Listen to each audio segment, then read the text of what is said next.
Shluchim from all over the world have assembled here for 5 days to participate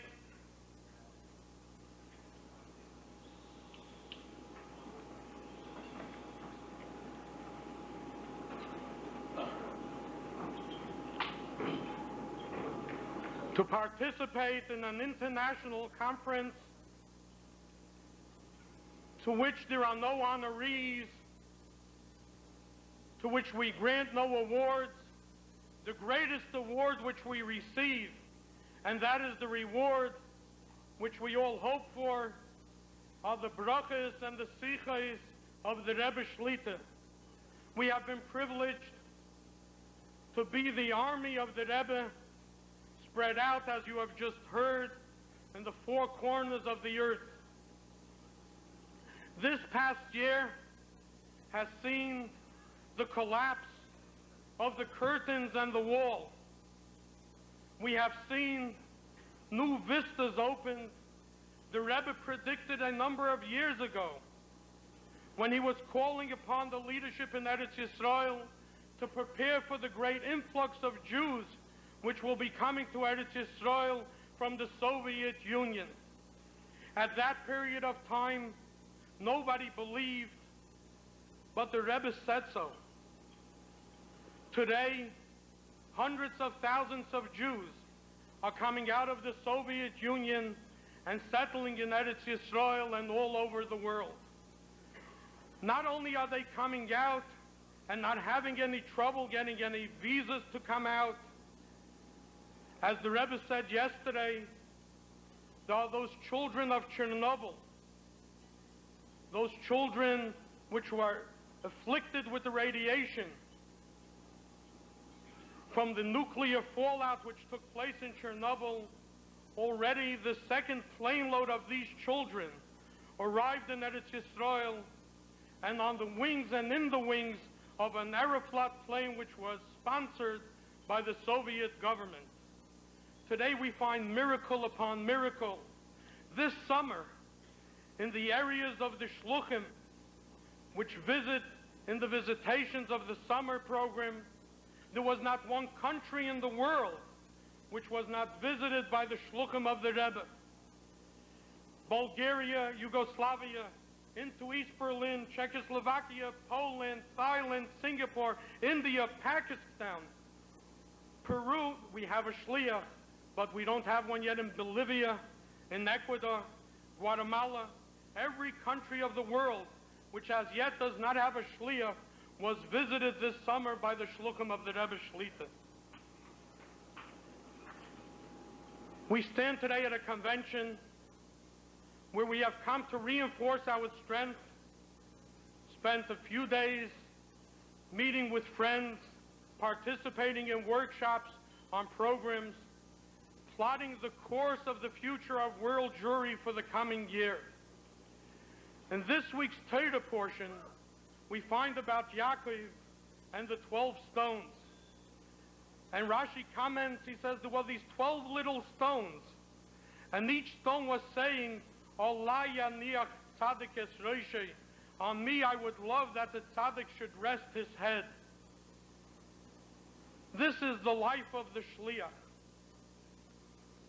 In the guidance and in the inspiration and following the example of the Rebbe, he comes to a city, a smaller city, a larger city, and he is torn apart.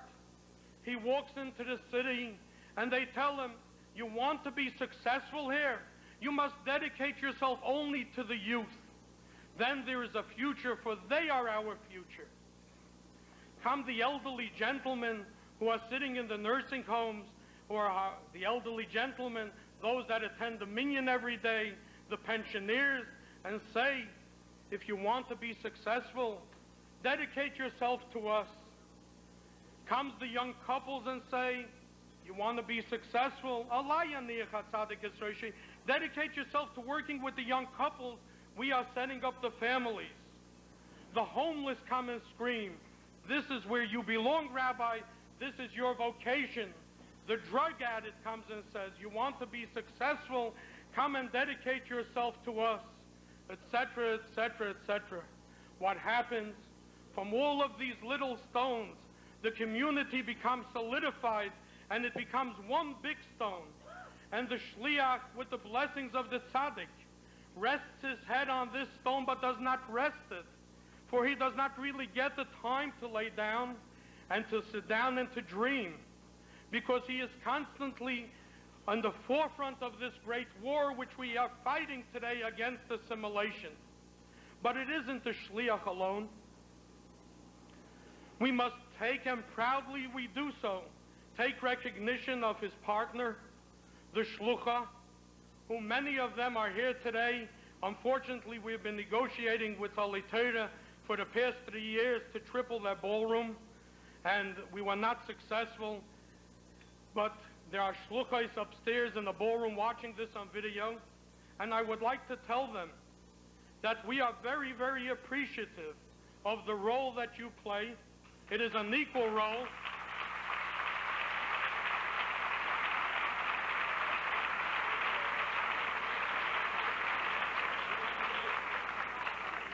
For without you, we are sure that we would not be successful, and we wish you that you should have nakas. And you know, in my travels around the world, in my travels to visit the shluchim in smaller cities and to attend the conferences, the regional kinusim around the world, I have been to visit many a shliach, and we find shluchim in cities with 1,000 Jews, 2,000 Jews, and when their children turn 6, 7, 8 years old, they are compelled to send them away because there is no Jewish education, and at that point there is no vision. They have not yet set up the proper Jewish education that their children should be able to be there and to be educated under their wings. And this past week, coming back from one of those trips, amongst other things, I submitted a report to the Rebbe, and I wrote about this, how the shluchim and the shluchos and the education of their children, and that they send their children away. And I wrote to the Rebbe that I have never heard a shliach complain, nor a shlucha, and they do it with joy and with gladness of heart. But I asked for a bracha, that the shluchim should be matzliach, b'hatzlacha rabu muflaga, with the chinuch of their children, and that they should merit that their children should also be shluchim. To this, I merited to receive a reply. It was on this and another few things which I asked for the shluchim, and the Rebbe responded as follows: V'yehei b'hatzlacha rabba mi'oid mi'oid. Your children are shluchim, and their success is assured. Der Eibishter soll sie matzliach sein, eich matzliach sein mit seiner chinuch, weil sie sind in shluchim.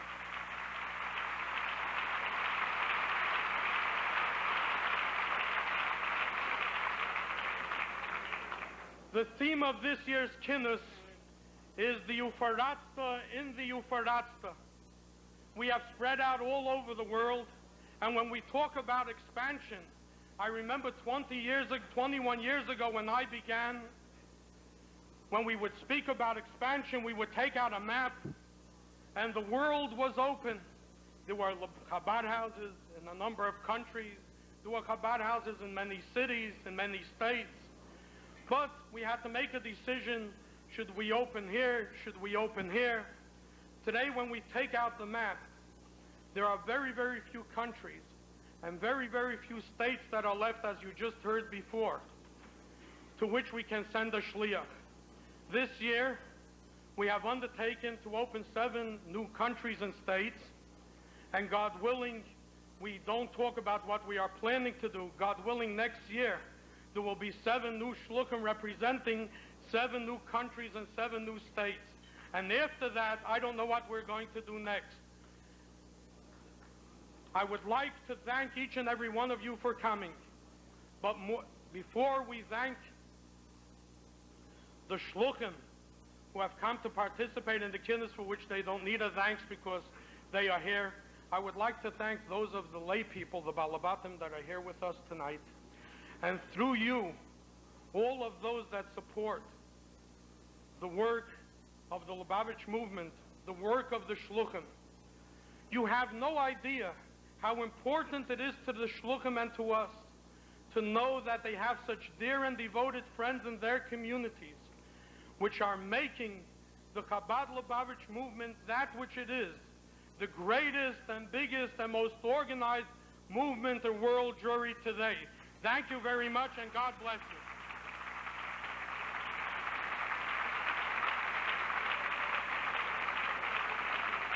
I would like to wish each and every one of you all the blessings of peace, health, happiness, and prosperity. Embassy Yiddish Chassidische Nachas to and from all your loved ones. And may the Almighty grant us the imminent arrival of Mashiach Tzidkenu speedily in our days. Amen. Thank you very much.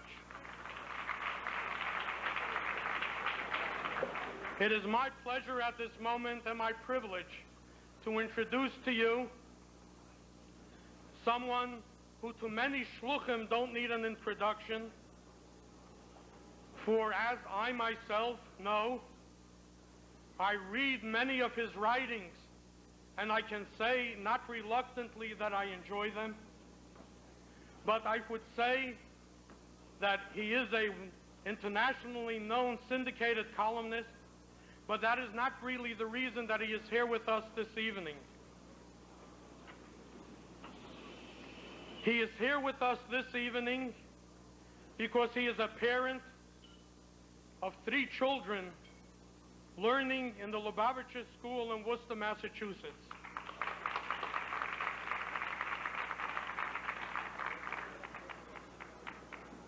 I know that he has written a number of pieces which many of the shluchim enjoyed very, very much.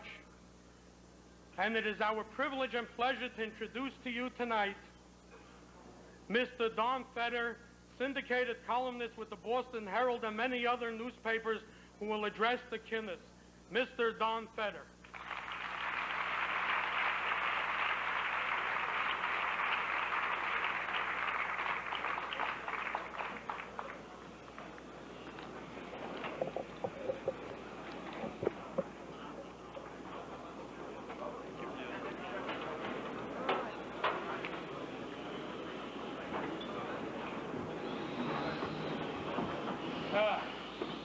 Good evening.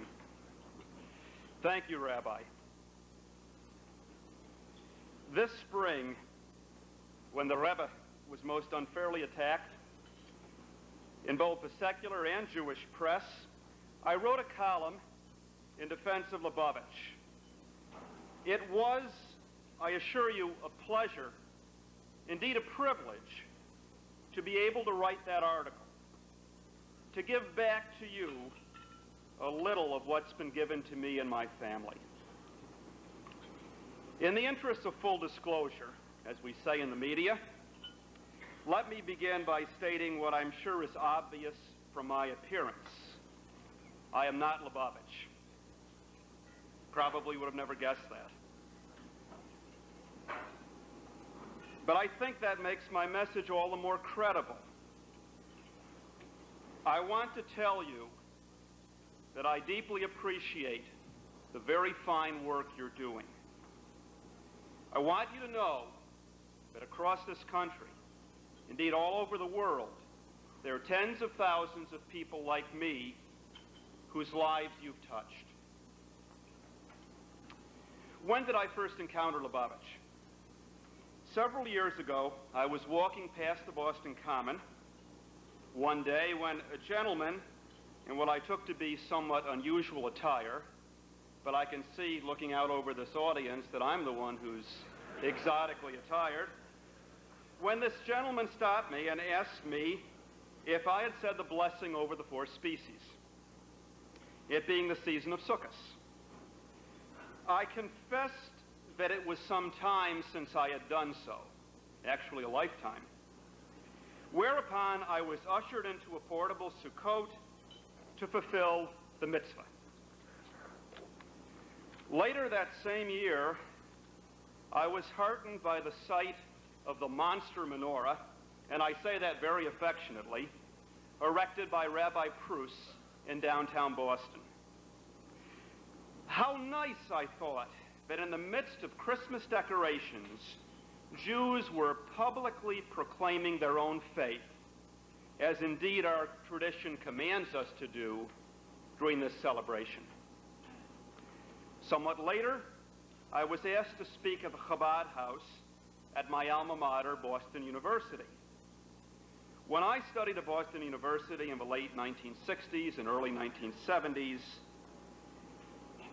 BU was a school with a sizable Jewish student body, but not very much of a Jewish presence on campus.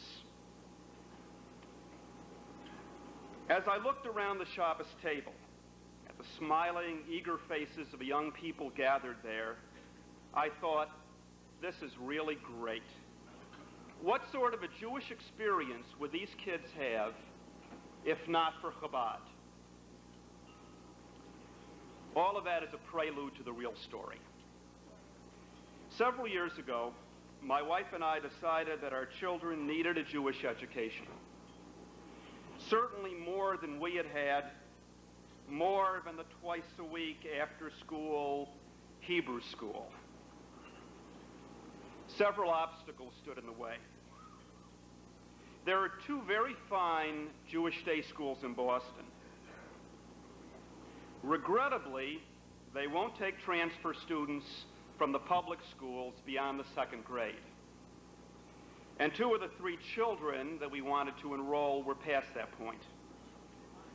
Moreover, their tuition looks like the GNP of Guatemala.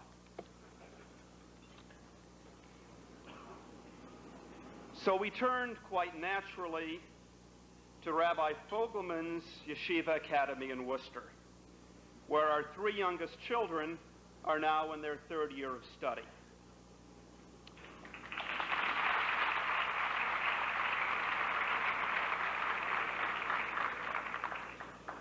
One evening, my wife walked into our oldest son's room after he'd been in the school for a few months and beheld the rare and wonderful spectacle of my son Jonathan davening in his sleep. That's right, davening in his sleep.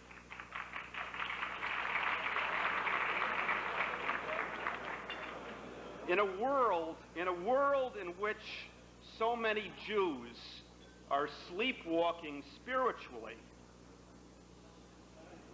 I thought it was marvelous that Jonathan was learning his prayers until they literally became second nature. Today, that same son is learning Rashi when his father had to memorize his bar mitzvah haftorah from a tape recording. This, for me, is an enormous source of pride.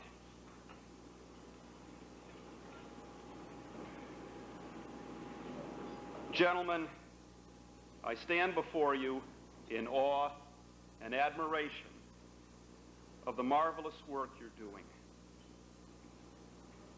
That you never turn anybody away, that whatever their level of observance or non-observance, you work with them, teaching, coaxing, gently prodding, but never insisting or demanding. That you are in the forefront of the Baal Teshuvah movement.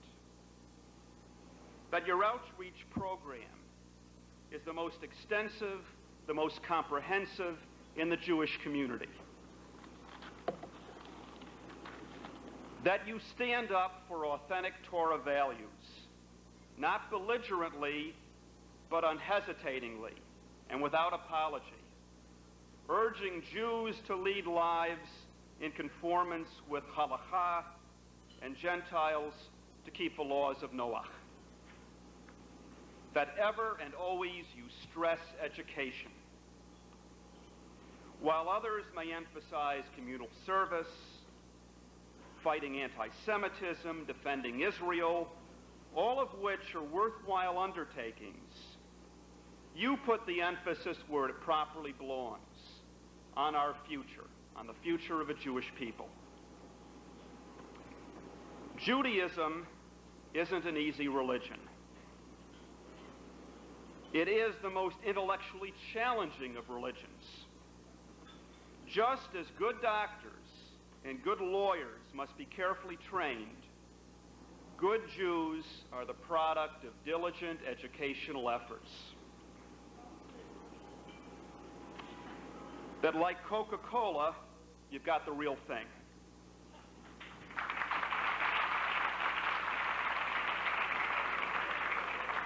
Not the easy thing, not always the fun thing, but the true, the joyous, the spiritually uplifting product. In the column to which I alluded earlier, I compared Lubavitch to the Marine Corps. Let me briefly expand on that analogy. The Marines are the guys you send in to do the hard jobs, the tough, dangerous, crucial assignments, those on which hinge the success or failure of an operation or an entire campaign. They secure the landing beaches. They're the forward patrols. They are America's elite fighting force. Like the recruitment poster says, the few, the proud, the Marines. Except in your case, Baruch Hashem, but not so few. Like the Marines, you handle the tough assignments. Establishing Chabad houses on college campuses, religious footholds in those bastions of skepticism, starting schools, boot camps for the next generation of Torah Jews in the remote areas. And by the way, I just returned from speaking in California, and this weekend, at the Shabbos table, I met a man who's made more than 50 trips to the Soviet Union. What a difference Glasnost has made, he told me. 6 years ago, the Moscow synagogue was a hollow shell, a show place for foreign visitors. Today, services are packed. There are Hebrew classes going on almost around the clock. So who teaches these classes, I asked. Came the reply, Chabad.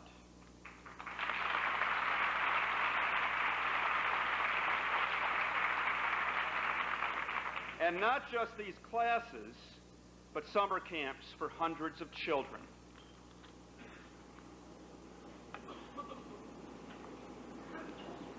Spreading knowledge and commitment to the performance of mitzvot, teaching us to light Shabbos candles, prepare our homes for Pesach, put on tefillin, and by the way, Rabbi Folgerman is still here, isn't he? Yeah, Rabbi, not to worry, I've still got your tefillin, and God willing, when I can get moving, I'll buy a set of my own and return yours.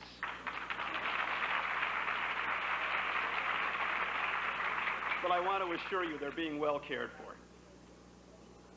Reminding us of our mission as Jews. Remaining, as the Marine Corps motto says, semper fidelis, always faithful. You know, thinking of the Marines brings to mind that inspiring photo that every American is familiar with, of the Marines raising the flag over Iwo Jima at the end of one of the bloodiest battles of the Pacific Campaign during the Second World War. When I think of you, I imagine you raising Degel HaTorah, raising the flag of the Torah over a lost generation.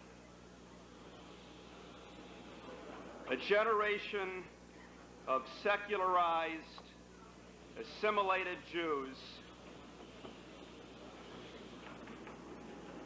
who've been brought back to Judaism. As speakers traditionally say in finishing an address at one of our military academies, gentlemen, I salute you.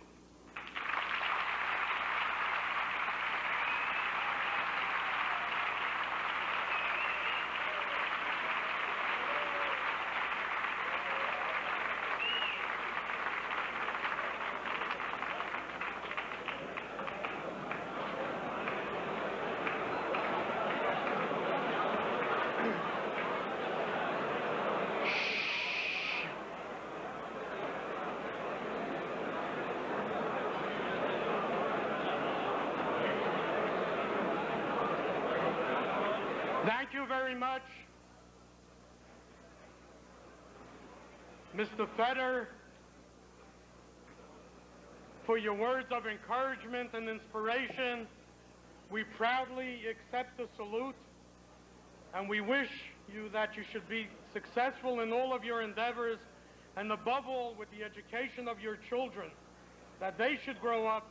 In Lubavitch we say that there are two types of people. When we get a little chauvinistic, we say that there are people that are Lubavitchers, and there are people that are not Lubavitchers yet. God willing, then by the next time you come next year to the convention, the Eibishter wird helfen that your children will be here together with you, and that we will be able to share a lot of nachas and a lot of happiness. It is customary by our convention to have a representative of the Machne Israel Development Fund, which is the lay fund of the Lubavitch movement on an international scale. With us this evening, we have an individual who is the president of one of the most prominent synagogues in New York. But that is not what I would like to talk to you about today. I would like to share with you an answer that he received from the Rebbe a few weeks ago. It says by Avram Avinu in these parshas, L'man asher yitzaveh es bonav v'es beisei, so that he should instill and he should tell to his children and to his house. How do we know when a person truthfully is successful in transmitting this to his children? We need no greater testimonial than from the Rebbe himself, who 2 weeks ago wrote the following to our next speaker. Nishramti miyod, I was greatly impressed, meharegesh, from the feeling, shall yotzei chalotzav sheyichyu, from his children, shahaya nikir al pneihem, which you could see on their face, v'yeshem mosruli ha-nickels v'ha-dimes the ha-tzedakah. When they gave me, these young little children, very young children, came to the Rebbe on a Sunday morning together with their father, and they gave the Rebbe a bag of nickels and dimes, which they saved for tzedakah. And the Rebbe writes, I was very, very impressed from the feeling with which they gave to me these nickels and dimes to tzedakah. To such a father, we can say, Ashrei Chelkai, happy is your lot.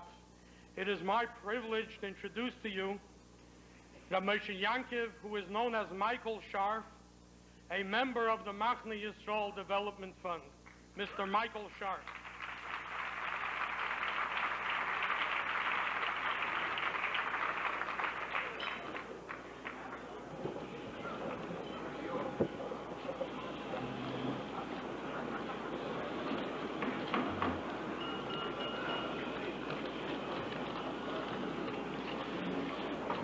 Thank you very much, Rabbi, for an introduction that really, in many ways, encapsulates what Lubavitch has meant to me. And let me tell you, since you mentioned that, the end of what I was going to say first. Because you mentioned my two children, Aryeh and Bezalel, two lovely little boys, 1 7, 1 4.5. And what's interesting, when we came back that day from having seen the Rebbe, gotten dollars, we went over to the bookstore, as we usually do on Kingston Avenue, and bought some books and some other little things. And both boys wanted a picture of the Rebbe, and they wanted a picture with a slot for the dollar, because they have other dollars, but they really they asked me, they wanted this for their room. So I bought one for each of them, and we got home and went up to their bedrooms, and I put their dollar in. Actually, I noted the date on it. And then I said to my older boy, Aryeh, I said, where do you want this? Do you want me to hang it in your bookcase? He said, no, Daddy, I want it close to my pillow. He wanted to be as close to the Rebbe as he could be. And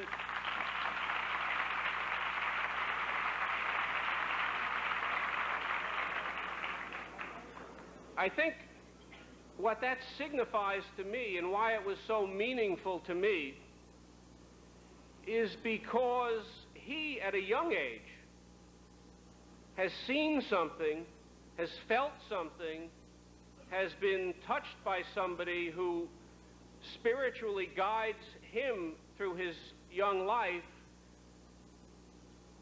that person being our beloved Rebbe, and I didn't even know that Lubavitch existed or that the Rebbe existed until, I would say, about 12 years ago.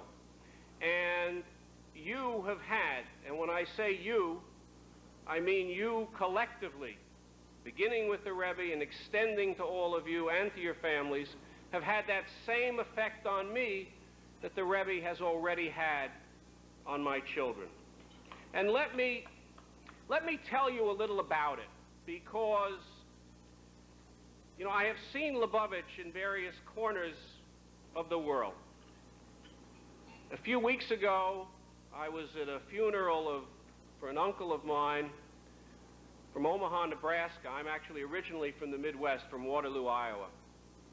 I don't think any of you are in Waterloo, Iowa these days, but maybe soon. But I was in Omaha, Nebraska, a funeral, and my family, I guess, is a typical American family who came here last generation or a generation ago, became totally assimilated, didn't really leave Judaism, but spent their time in the Reform movement, whatever that is today.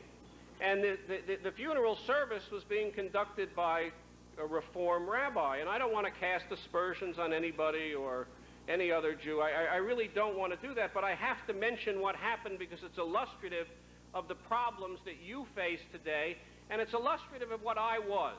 And I think you'll understand why I'm repeating it. But when we were at the Levaya, my father saw some yarmulkes and went around and was handing them out to people. And he came to the rabbi and said, Rabbi, would you like to wear a yarmulke? And the rabbi said, if you want to wear a yarmulke, you wear a yarmulke. And then when we were back at my aunt's house, and I was talking to this rabbi, and he asked me where I was from and what I did, and I just sort of casually mentioned, en passant, that, you know, Lubavitch had a great influence on my life. He turned around and walked away.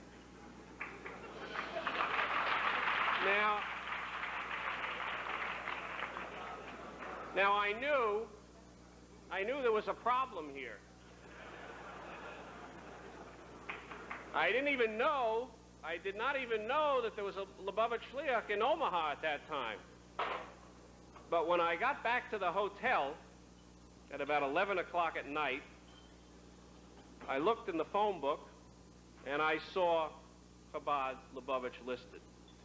And I called Rabbi Katzman at 11:30. Actually, I have to admit to you, the first time I phoned, it was 11:30, and he picked up the phone, and I was too embarrassed. I hung up. But I couldn't rest with this thorn inside me, so I called him again. We chatted for about an hour on the phone. He told me the problem. He told me the difficulties that he faced in Omaha, but he presented them as you always do, and this is the beauty of Lubavitch. They're not difficulties, they're not problems, they really represent opportunities. And I can't emphasize that enough. You know, it's difficult being spread out all over the world, sometimes feeling alone, as I'm sure Rabbi Katzman does. I mean, he is one of those shluchim whose children will not be able to have, at least at this point, a Jewish education in Omaha.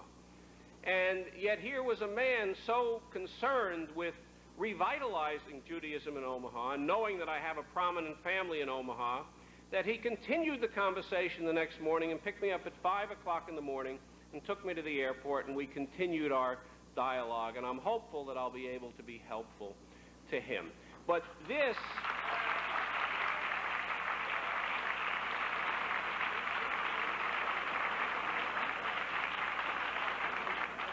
This is really, this is the end of the story.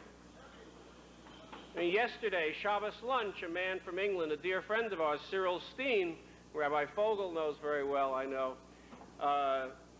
was at our house, and he mentioned he was in Hong Kong a few weeks ago. Who was there? Lubavitch.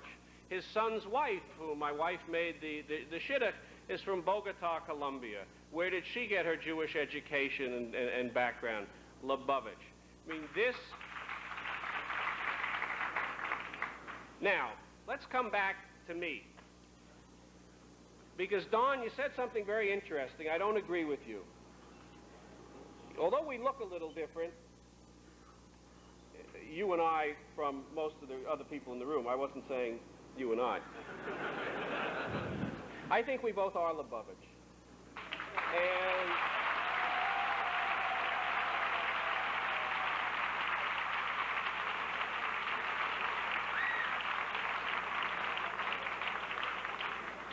And I say that because that's the way I feel, and having listened to what you said and how closely it parallels my feelings, I know you feel the same way.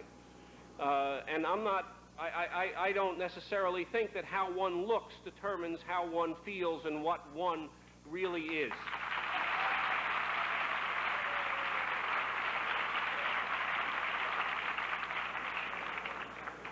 Now, about 12 or 14 years ago, I forget how long it was, I didn't know what tefillin were. I'd never heard the word. I'd actually never seen the word. And I was walking along Fifth Avenue. I think it was the day of the Israel Day Parade, and there was a mitzvah tank, and somebody asked me if I was Jewish. I said, yes. They said, would you like to put on, have you put on tefillin today? I didn't. I said, I don't know what that is. So I went into the mitzvah tank, and I put on tefillin for the first time. It was shortly after that somebody invited me for Rosh Hashanah and Yom Kippur to a shul in Manhattan. And I accepted the invitation because I didn't have any other place to go. I didn't realize it was an Orthodox shul, and I'd never been in one before. So when I arrived, I really got the shock of my life. But it was very interesting. I liked it. And I kept going back. And I asked the rabbi for some books, and he gave me some books, and I started learning a little.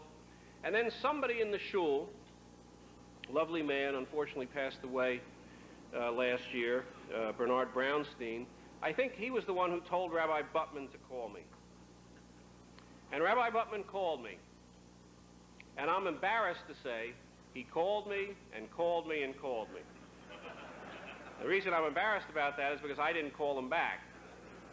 But one day I was sitting in my office, and I don't know what possessed me, but I did call him back. And there was a buzzing at the end of the line when they went to get him, because I think the people in his office knew how many times he'd called me and that I hadn't taken the call. But he made an appointment to come see me, and he came to my house. And he asked me if I knew anything about Lubavitch or Chabad. And I said I really didn't, except I think that's when I first put on tefillin, was through Lubavitch. And I also told him that there were these columns in a Jewish newspaper, the Jewish Week. I almost hesitate to call it a Jewish newspaper anymore, but those of you who are from New York will understand what that remark meant. But the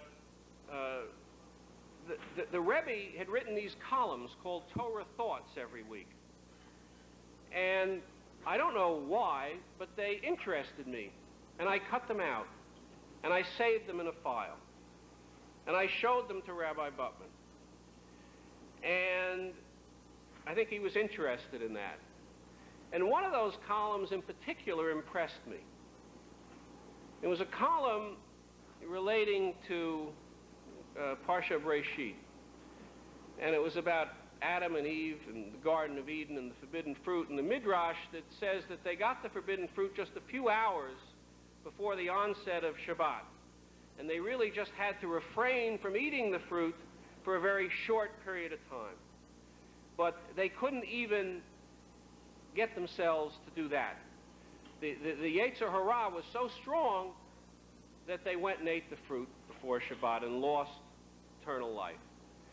And the Rebbe's point was, it was to me, it may have meant other things more complicated, but the level on which I received that was that even though you make things easier for people, doesn't necessarily gain you greater adherence to things.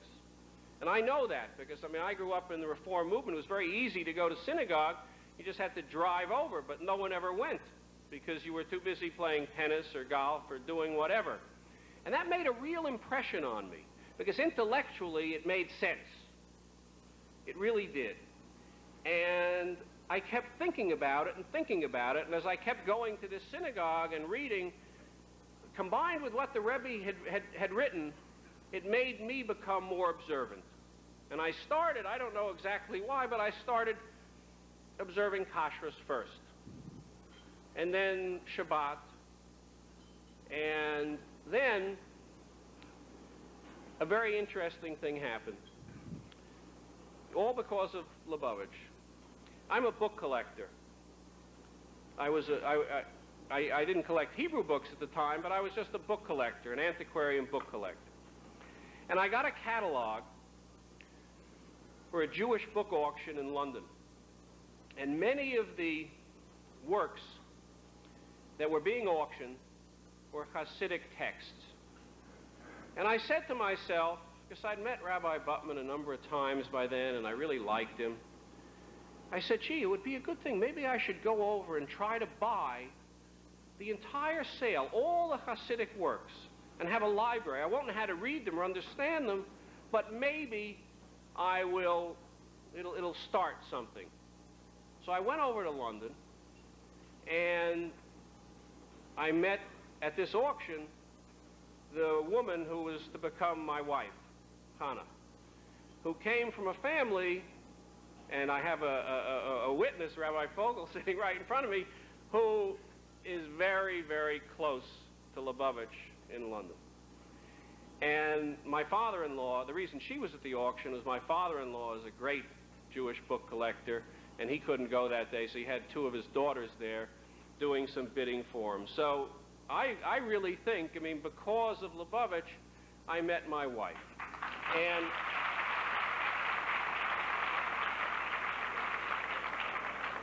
I will tell you this, too.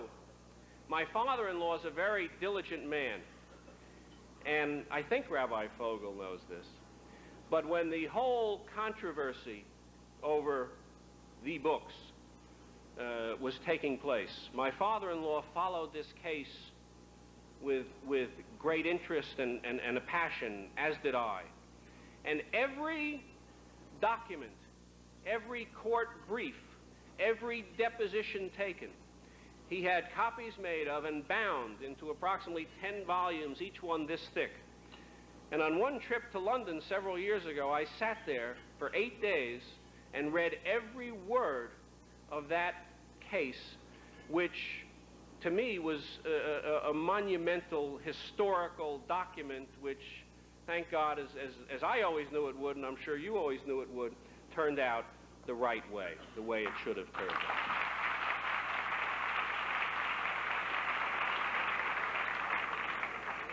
So I met this wonderful lady. We got married. We were married as our first year, and we were on our way to Israel for Pesach. And I'm at the airport. Kennedy, and a young fella comes over to me, Lubavitcher Chassid, and says, "You put on tefillin today." My wife was sort of embarrassed. I don't know what she thought I was going to say, but I couldn't lie to the fellow. I said no. He said, "Would you like to?" I said, "Absolutely." Put on tefillin in the airport. Some other tourist came over snapping pictures of this wonderful event. And I travel a lot in business. I usually go right to sleep on the plane. Never have a problem. I'm asleep before the plane takes off.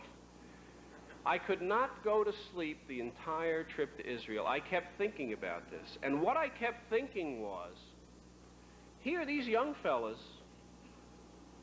Sunday afternoon, spending their time at the airport to try to get people like me to do a mitzvah, and I treat it so casually that some days I do and some days I don't.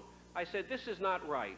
If they can make that type of effort and be so intent on showing me the way to do something that I'm supposed to do already, then I'm going to make a commitment to put on tefillin every day. And I did. Now,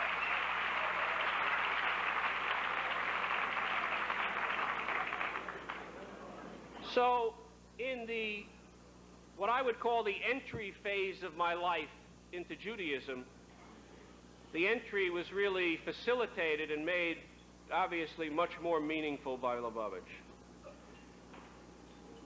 But then as I got closer to Lubavitch and I came to Crown Heights, as I do pretty frequently, and came to meet the Rebbe, came to see the Rebbe, and I don't believe in just coming when I have problems. I come because I like to come. Because he's inspiring to me, and you are inspiring to me.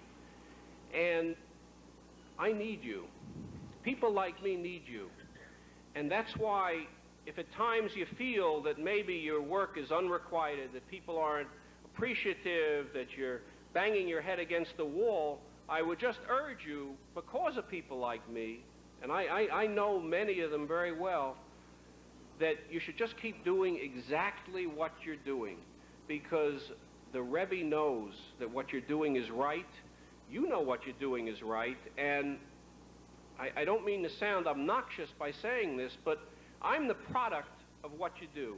And I have improved as a Jew, not perfect, but I have improved as a Jew immeasurably because of what you have done. And for that, I and hundreds of thousands, millions of others, just like me, will be forever grateful to you. So, when I come and see the Rebbe and listen to him, I just have to look at him, and it changes my day. It changes my outlook. When I have a problem and I come to the Rebbe, when I leave, I don't have a problem anymore. And Rabbi Butman knows this, but I had some real problems recently. Business situations. And I came to the Rebbe. And I walked away and I said, to Rabbi Butman, I said, I'm like a different person. Just like a different person. My outlook from that point on was positive. It was changed. I just felt so good. And I knew it would work out. And then there was a little twist, a little decision that had to be made. And so I wrote to the Rebbe and got the reply, part of which you just heard. But the Rebbe also told me to check my mezuzahs and my tefillin. And I did. I shouldn't have been astounded, but I was. And I have a complicated apartment. It's large and lots of entryways and passages, and I won't get into the details, but we had to change the position of, we had to change the position of 3 mezuzahs and add 2. And my tefillin also needed repair. I mean, it's tough to impart to someone who hasn't experienced the Rebbe, but that's what all that means, and how important it is, and how he just knows what is right. And that's why when we look to him, when a person like me looks to him, I believe everything he says, because he's always proven to me that he is right, and he is at a level that I I am just not at, but I have a sense of where he is. I think the most important thing to emphasize is that the binding force of our people has always been the religion. I mean, many people in America think it's eating bagels and lox on Sunday, but that's really not going to do it for us. And what people have to be shown is what you show them. They have to be shown authentic Torah Judaism, because it is suffused with joy, it's suffused with meaning, it's suffused with what life should be about. And if you can convey that to people, it will have a change and an effect on their lives as it's had on mine. I mean, I couldn't stand here and say this unless I had experienced it, unless I had been at a Farbrengen, unless I had seen the Rebbe, unless I'd come to Crown Heights to Shlug Kaporis.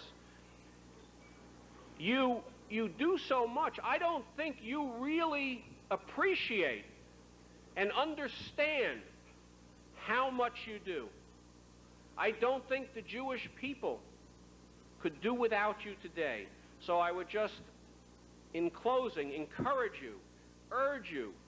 I know you don't need it, but sometimes, you know, a little complacency sets in. I'm not suggesting, I look around this room, there's no complacency here. I take that back. But what we need, what we really need, are more of you everywhere in the world, because that's the future of our people. And I thank Hashem for you and for the Rebbe every day of my life. Thank you.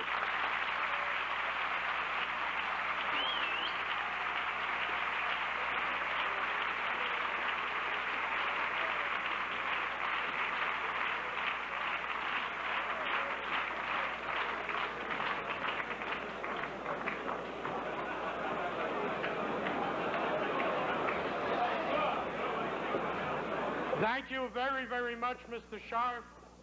May you go from strength to strength in all of your endeavors, and you merit to see success in everything that you undertake. Dinner will now be served.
respond when your country,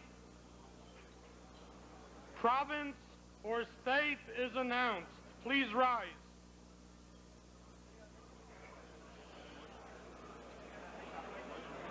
Mit bete Meule, man soll sich halten ruhig.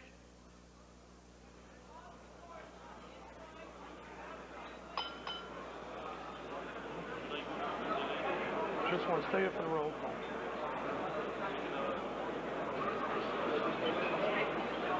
Mit bete, als man soll weggehen von der Tür und man soll vermachen der Tür.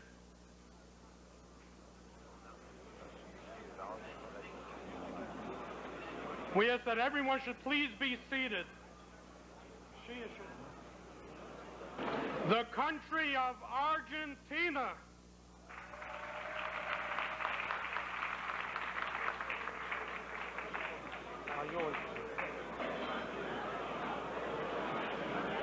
The country of Australia.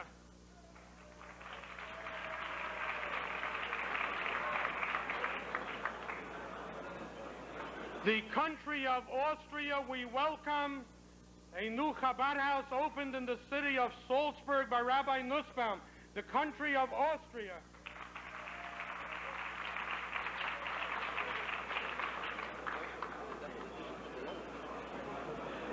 In addition to Vienna, the country of Belgium.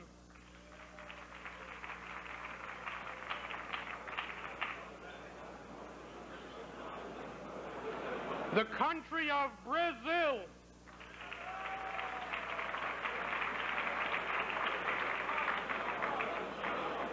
The province of Alberta in Canada. The Commonwealth of British Columbia. Manitoba. Ontario.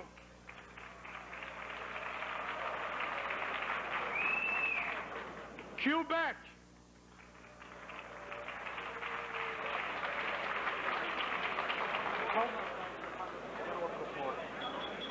The country of Chile.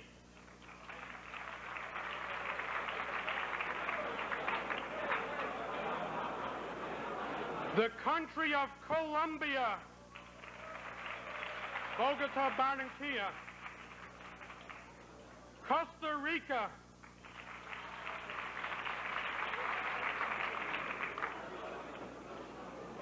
France.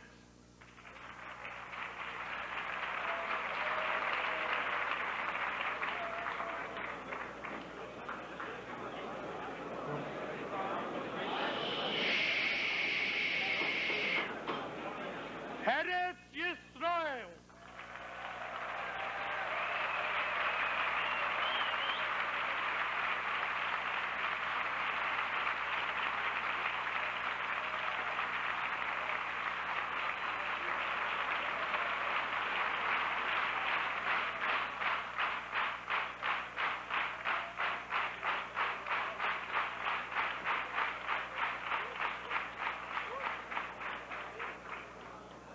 Holland.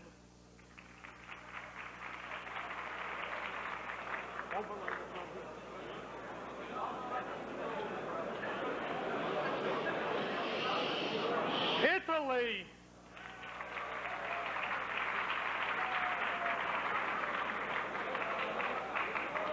Morocco.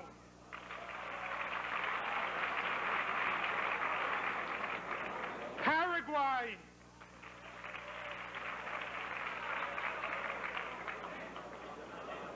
South Africa.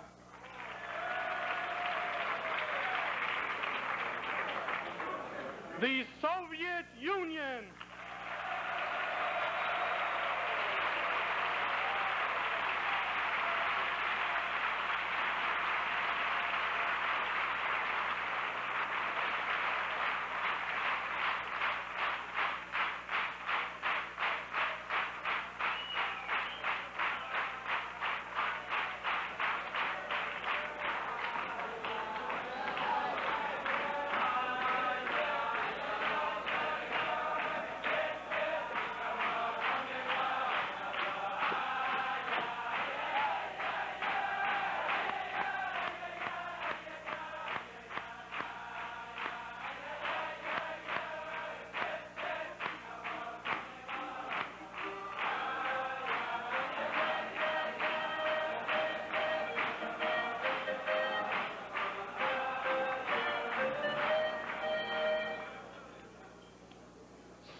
Switzerland,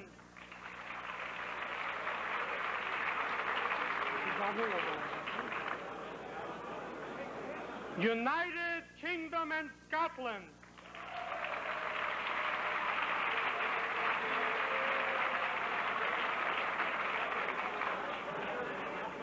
we will now call the roll of the United States. United States, U comes before V. Huh? Alabama. We welcome the new addition, bringing the warmth of Chabad to the cold of the state of Alaska, Rabbi Yossi Greenberg.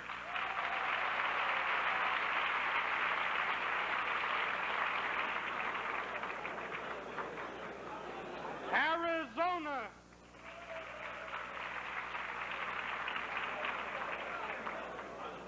The great state of California.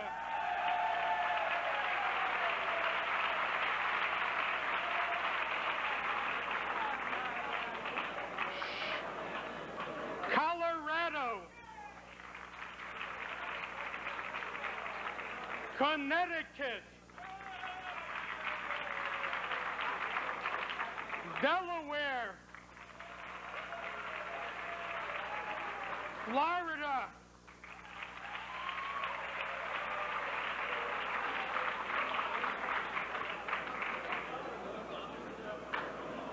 Georgia. Johnny.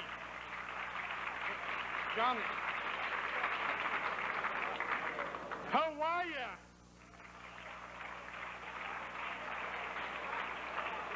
Iowa.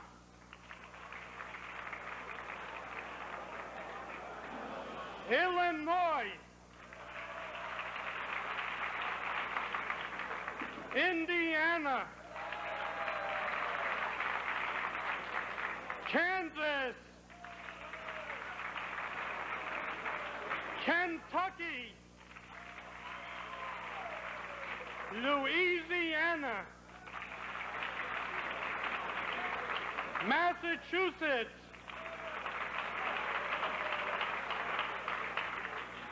Maryland. Maine. We extend a hearty mazel tov to the shliach from Maine, Rabbi Moshe Walensky. He will be making a bris b'ezras Hashem tomorrow morning, and we wish him a mazel tov. Mazel tov.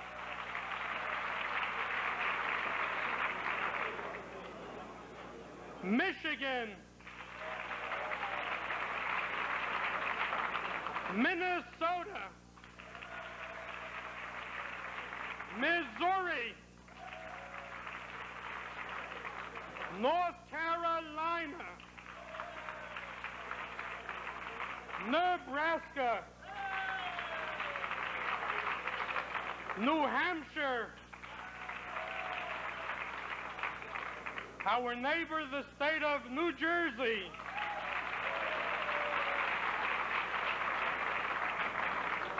The state from which it all is, the headquarters of the World Lubavitch Movement, where the Lubavitcher Rebbe Shlita resides, the state of New York.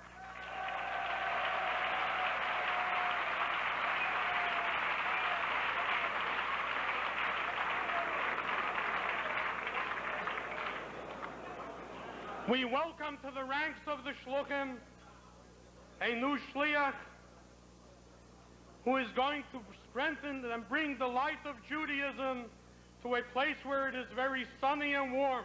We welcome Rabbi Yeshua Harlick to the state of Nevada.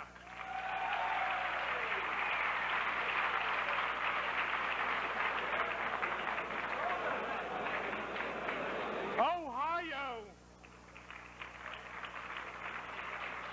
Oklahoma. Oregon. The home of liberty, that there is the state of Pennsylvania, Rhode Island, South Carolina, Tennessee, the Lone Star State of Texas, Virginia, Vermont, the state of Washington, the state of Wisconsin, the country of Uruguay, the country of Venezuela, the country, and we welcome a new shliach in addition to the branch which is in Munich. We welcome Rabbi Zaltzman, who will be taking up residence in Frankfurt, West Germany.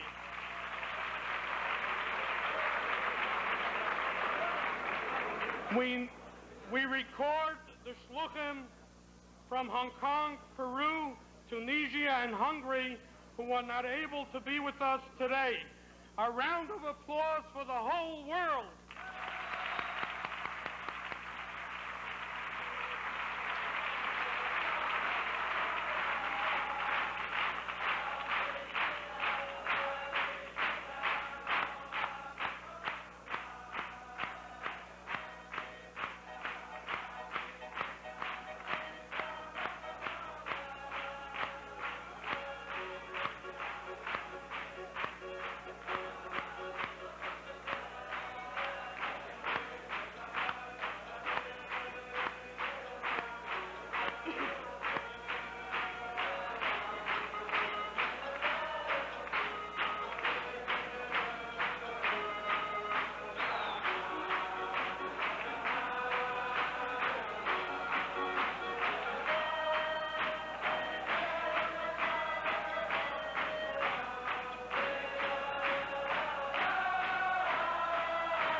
We record with great sorrow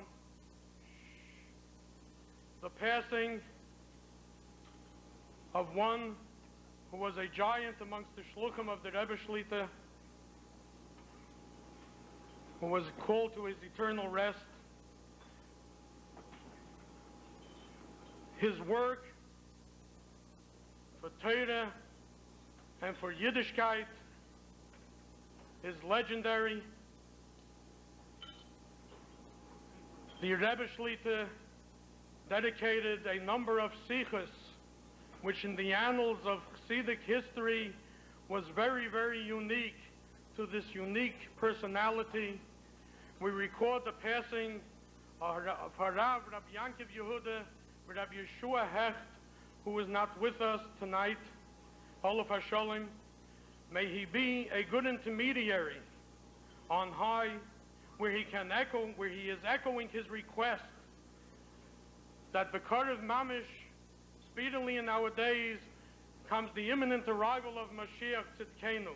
Yehei Zichrei Baruch, may his memory be for a blessing.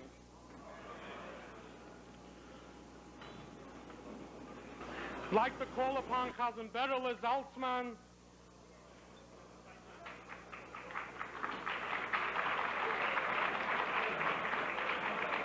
world famous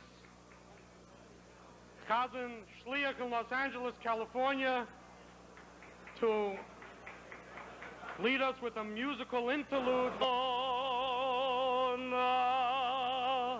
nafshi, toma lecho besori,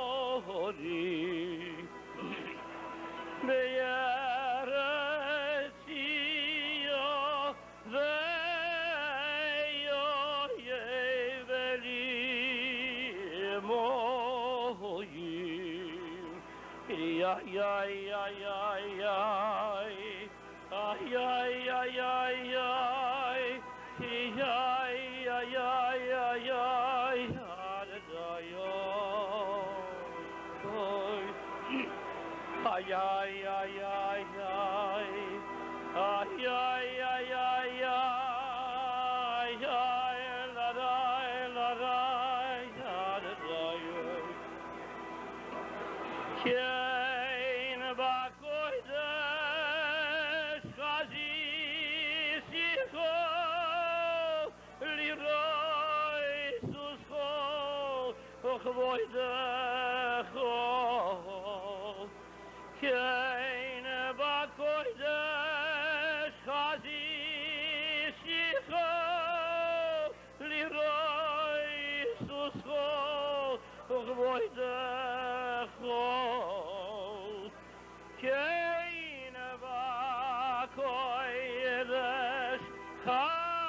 Wird uns Koyach geben, alle Sonnen überleben, hofft und wertet mit. Hey, spielen, jeder was tanzen, jeder was tappt, wenn euch im kleinen Größ, in dem nahen Beis Amigdosh, bei der alter Mammes Scheuß.